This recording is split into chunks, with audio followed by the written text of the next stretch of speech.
I just got my new air deflator from KIMO from Amazon. I'm getting ready to use it for the first time.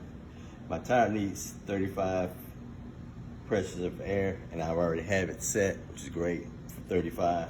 So I'm getting ready to try it out. Okay, put it on. Okay, showing, cut it on.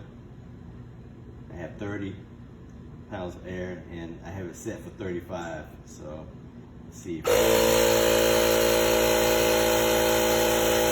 was pretty fast. Up to 33. Up to 34.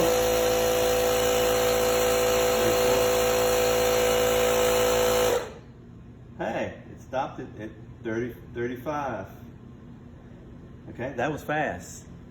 Hey, this is a really nifty device. Highly recommend it.